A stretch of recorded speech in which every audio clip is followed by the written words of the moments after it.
Aujourd'hui, la première lecture nous propose une méditation sur Joseph, le petit Joseph. Et l'évangile, lui, nous propose la parabole des vignerons homicides. Dans la symbolique de la parole, le propriétaire de la vigne qui envoie ses serviteurs, c'est Dieu.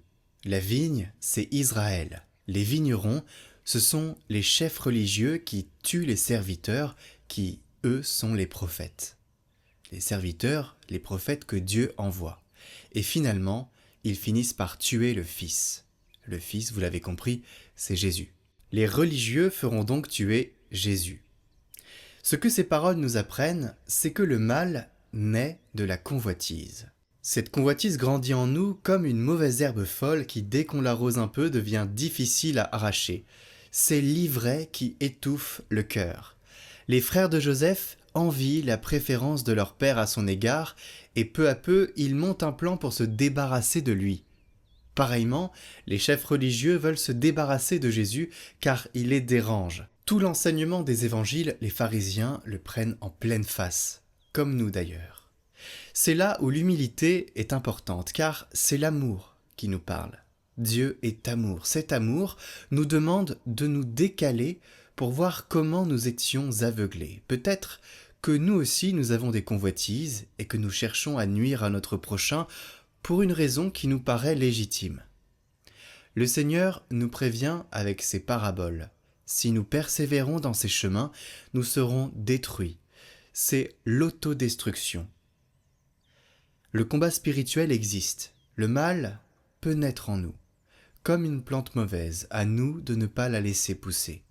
Mais attention, ne cherchons pas pour autant à l'arracher brusquement, car il est dit que nous pourrions abîmer le blé qui est sain et qui pousse dans nos cœurs. La grâce du Seigneur peut faire du mal un bien. C'est toute la puissance de Dieu. Et on le voit dans la première lecture, plus tard, Joseph, vendu par ses frères, devient le deuxième homme le plus puissant d'Égypte, car Dieu était avec lui. La famine frappe.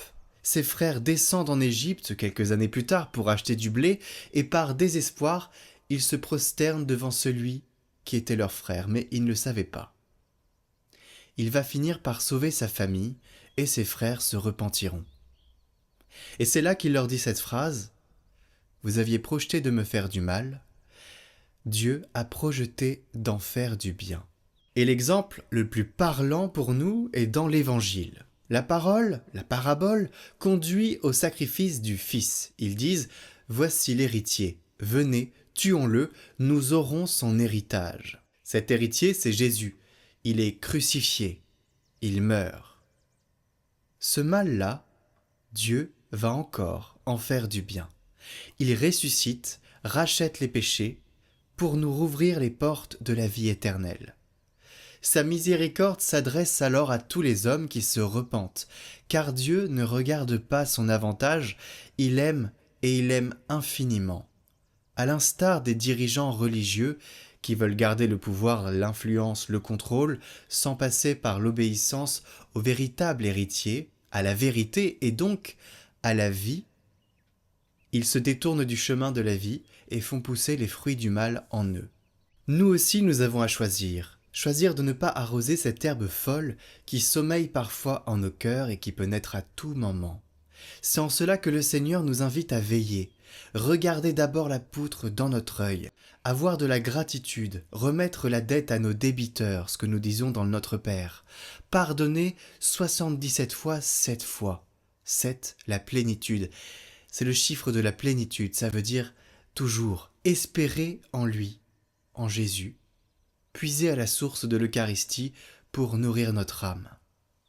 Si nous avons du mal en nous, laissons Dieu le transformer en bien, par sa providence et sa divine volonté.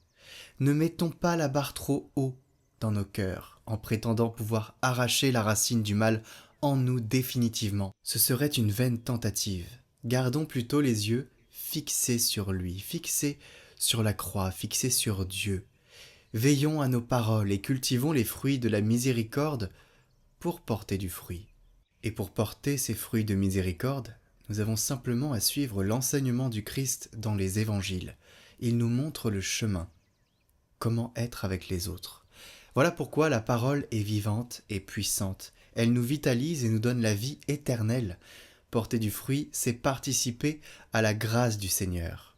Alors soyons convaincus que Dieu, l'être éternel qui a donné vie à tout ce que nous connaissons, nous fera porter du fruit si nous laissons la graine de la convoitise hors de notre cœur, cette graine du mal, et si nous l'avons laissée entrer en nous. Soyons convaincus que sa miséricorde pourra en faire un plus grand bien, mais pas sans notre disponibilité à cette grâce et à pouvoir l'accueillir. Tout cela passe par la porte de la repentance. Les frères de Joseph, après l'avoir vendu, ont dit « Nous sommes coupables envers notre frère, nous avons vu son angoisse et nous ne l'avons pas écouté. » Après la disparition de Joseph, Benjamin devient le fils le plus aimé de Jacob, mais au lieu de répéter la même faute, les frères de Joseph protègent Benjamin. Ils refusent de l'abandonner. Et ce retournement intérieur est la porte ouverte au Seigneur pour les grâces futures. Alors Seigneur, donne-nous la grâce de choisir fermement, de renoncer au mal, de nous détourner de la convoitise, et donne-nous la persévérance de la foi pour laisser nos yeux fixés sur toi. Nous avons confiance en toi, en ta miséricorde, en ton amour. Fais-nous porter du fruit et laisse-nous être coopérateurs de ta grâce.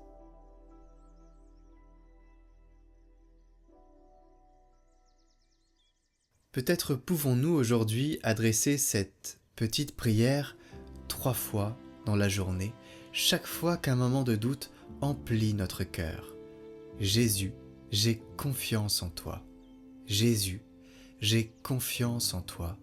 Jésus, j'ai confiance en toi.